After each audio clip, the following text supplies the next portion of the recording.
Hello creative friends, this is Joy. So I decided to do another little golden book journal out of this Alice in Wonderland journal.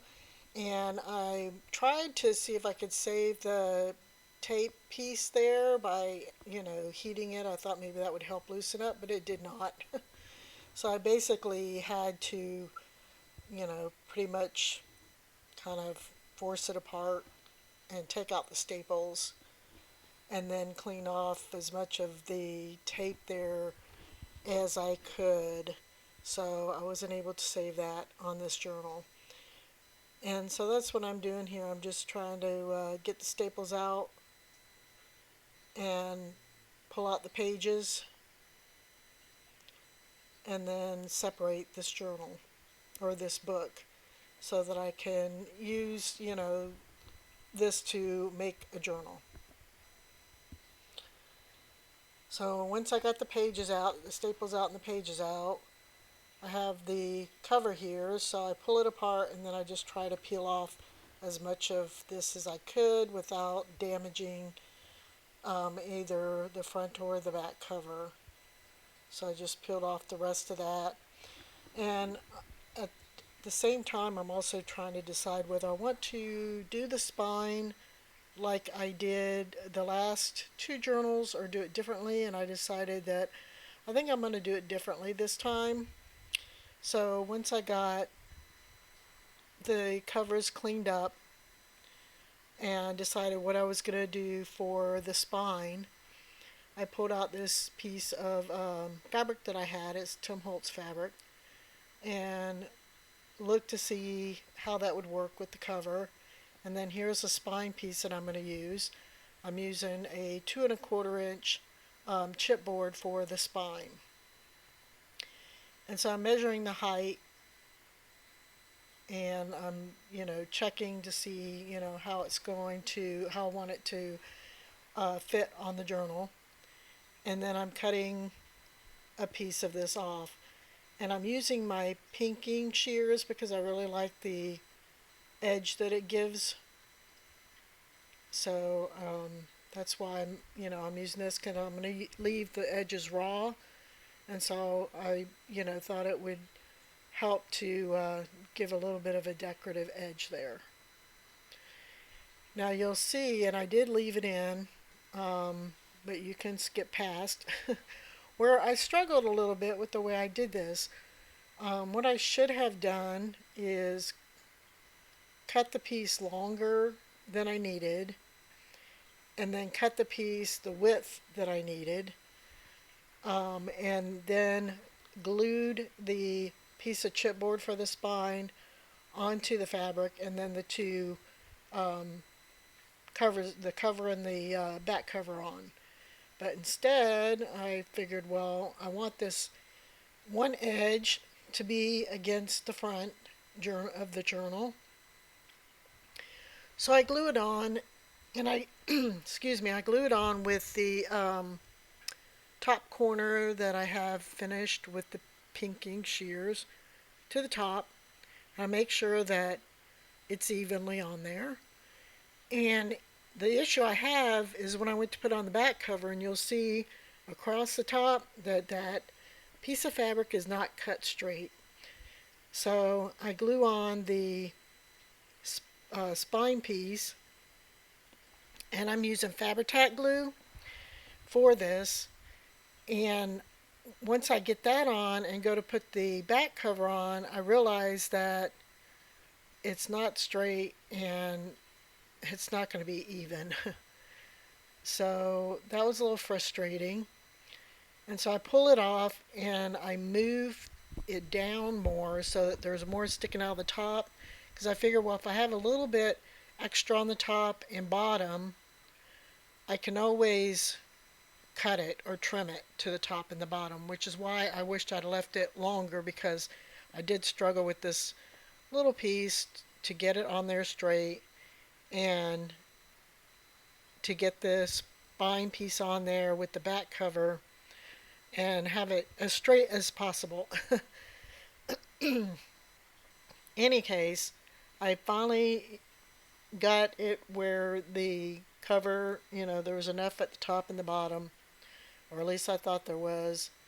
And then I went to check the back cover and realized that it's still kind of crooked, and the glue already started to adhere to my spine piece. So that was frustrating. And as you can see, it kind of ripped it. And so again, third try is a charm, I guess, because I noticed that it still wasn't straight. So here I'm trying to make sure that it's straight from top to bottom and even, measuring it, just making sure, putting down the spine piece, and it looks crooked there, which is why it ended up crooked, because I tried to put it on where it looked straight, but then it ended up being crooked. So here, even though it looks crooked, it's straight, if that makes any sense. It comes out in the end straight.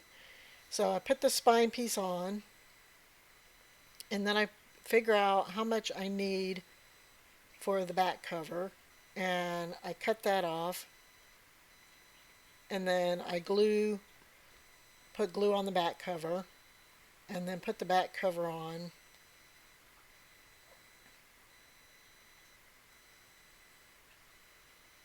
And I, again, use Fabri-Tac and my finger to spread it around so it's not too thick in any one place where it's soaked through the fabric.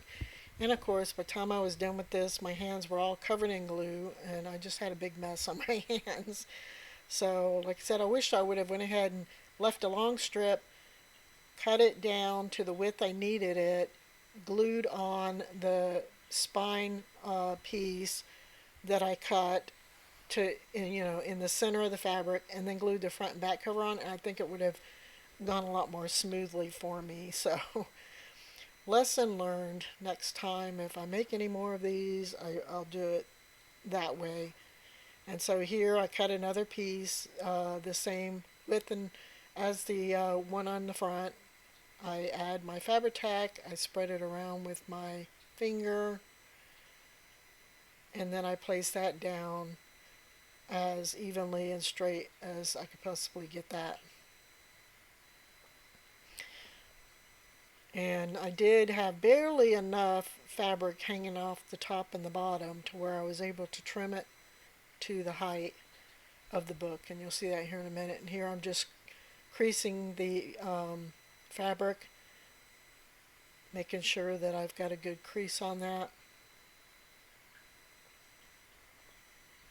and make sure everything is down good and tight.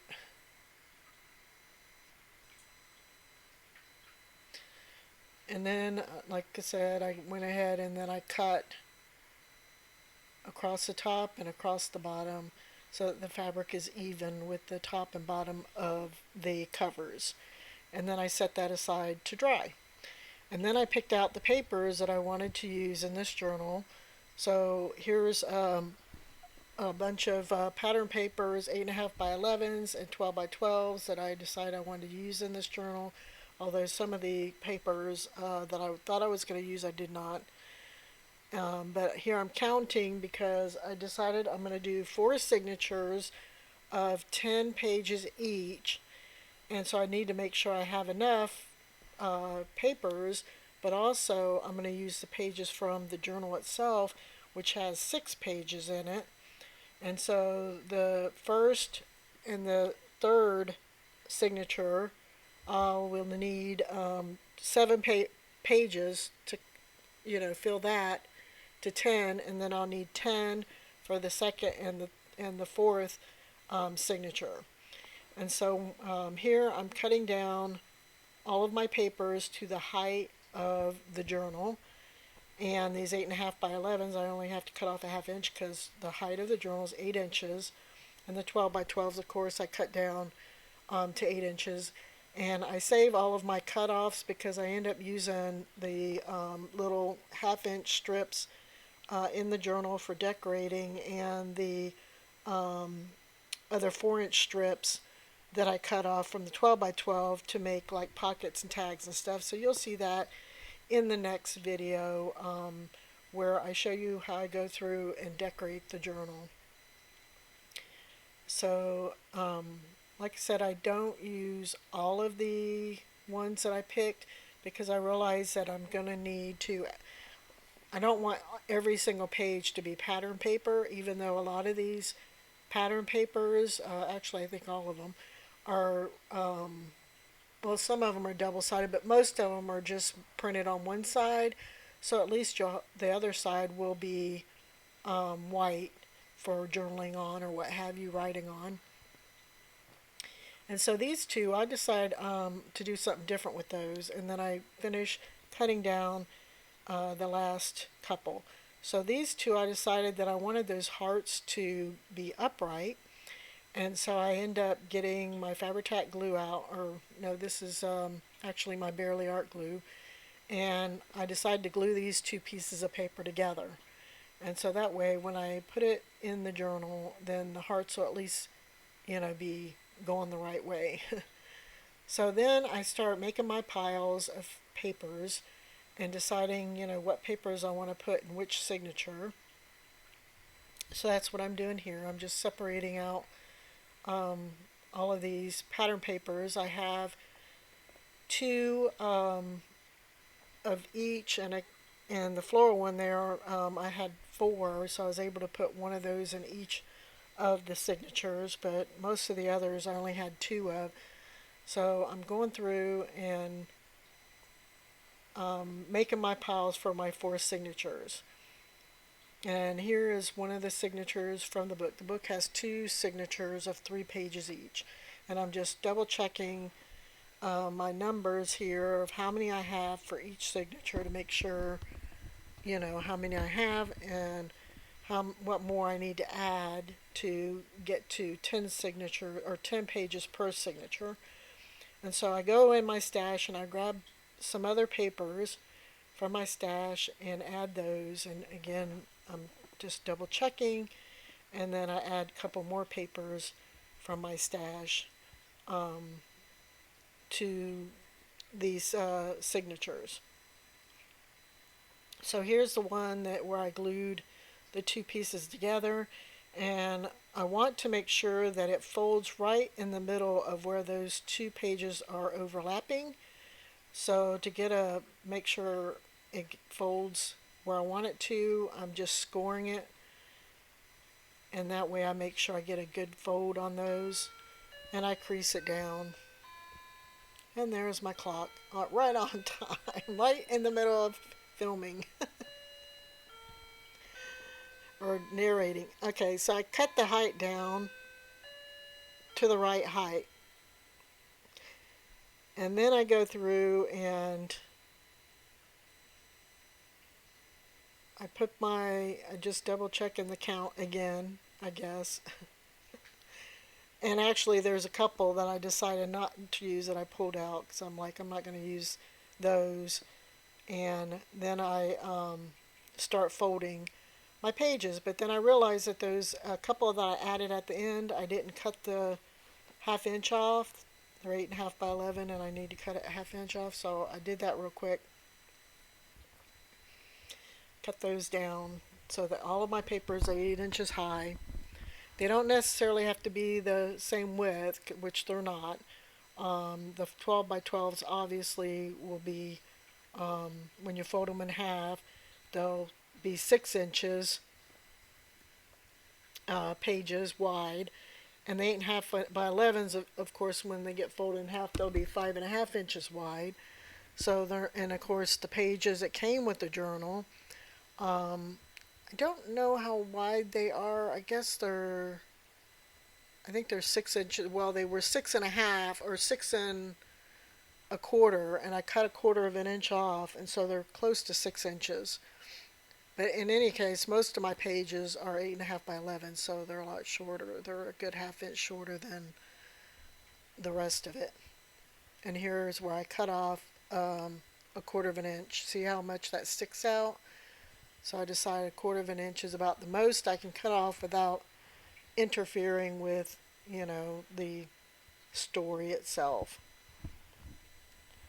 And so here the page, since I glued the two pages together, they're a lot wider, and so I decided to take the excess width and figure out where that is and then fold that down, and then I decided to glue those flaps down on either end and make them tuck spots.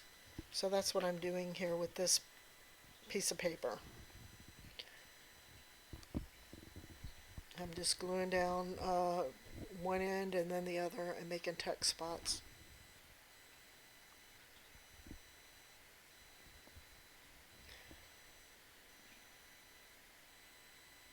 And then I start putting my signatures together and figuring out, how do I want my pages, to be. So this is the third one, which is the second half of the book. And I'm putting in my signatures and flipping through to see, is that how I want it set up, and then switching things around so that things flow like I want them to. And some of them I decide that I want them folded the opposite way, because I folded all of the pattern papers with the pattern on the outside, but then I decided on some of these I wanted the pattern to be folded in. So that's what I'm doing here. I'm just going through and refolding some of these the opposite way and then sticking those in the book. And then making sure that, again, that I'm happy with the way it flows.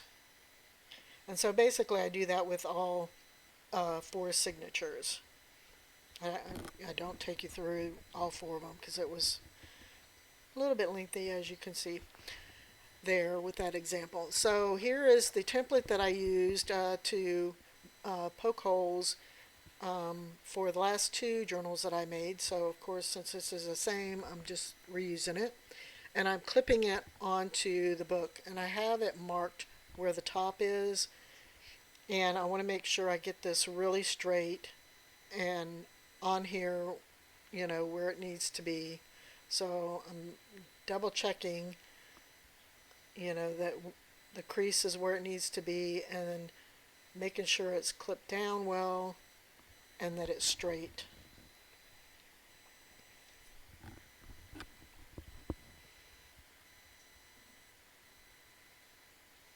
And it takes a little bit of finagling just to make sure that it's straight and that it's not going to be crooked. And then I have this foam packaging I've had forever that I use to put underneath to poke my holes. So I just grab my awl and poke my holes, and I'm do a 3-hole pamphlet stitch. That's the one I do with all of my journals. It's quick, it's easy, So, and then I'm like going and making the holes bigger because I want to make sure that I don't have any issues when I go to sew in the pages. And so then I take the template off and I fold it along a row of holes, and then I take each of my signatures. I make sure that I get them all straight. I put my template in there with the top at the top as it's marked. I paper clip it into the signature, and then I poke my holes in the signature. And then I slide out the template and I go to the next signature and do the same. So that's what I do for all 4 signatures.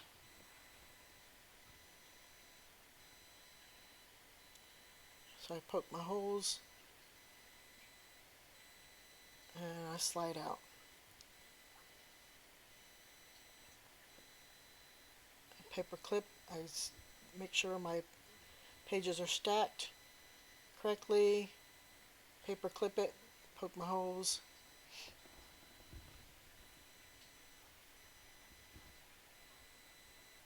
And then here's the last one.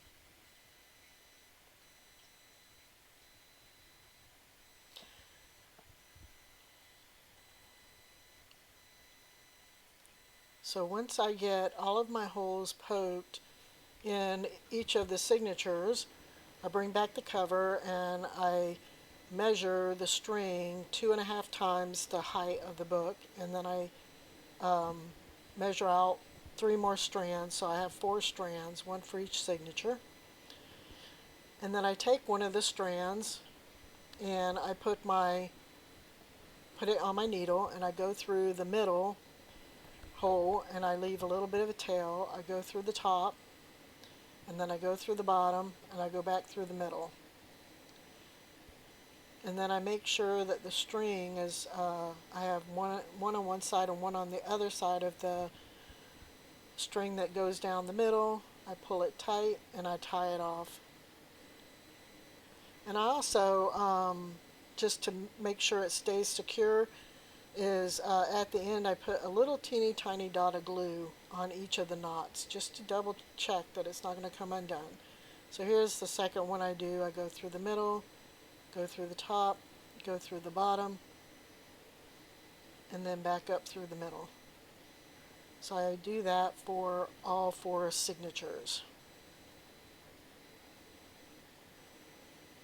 Make sure that the string is in between those 2 ends, and then tie it off. So here is the journal all sewn up, and then I have this dangle that I'm going to add to the journal. So I have this little piece here that has like a little loop on it, so I'm trying to open it up so I can slip it over the top of the spine, and I got to make sure it's wide enough to slip over the top of the spine right in the middle, in between the 2 middle signatures. I poke my hole through because there's a hole in there, and then I put an eyelet in it, turn it over, and splay the 2 ends to hold that loop on there, and then I clip on my spine dangle that I created for this journal, which you can find or see in a previous video that I posted. So here is the base journal that I've created, and the next video will show you how I go about decorating it, doing the pockets and the tags and other decorations that I add to this journal. So I hope that you come back and see the second half of seeing how I go through decorating the journal. So I appreciate you stopping and watching my video. If you like this, you can give me a thumbs up. You can also comment if you have any questions or comments. I'd love to hear from you. You can also subscribe to my channel if you haven't already, or to see future videos. So here I'm just doing a quick flip through, and there's the tuck. I'm showing you, like, the pages sewn in, and this is what we have so far for the base journal. And you can see some of the pages aren't quite as wide as others, but I kind of do some things to help remedy that issue and somewhat camouflage it a little bit, and you'll see in my next video. And then the final signature. So thank you for watching, and we'll see you next time. Bye-bye.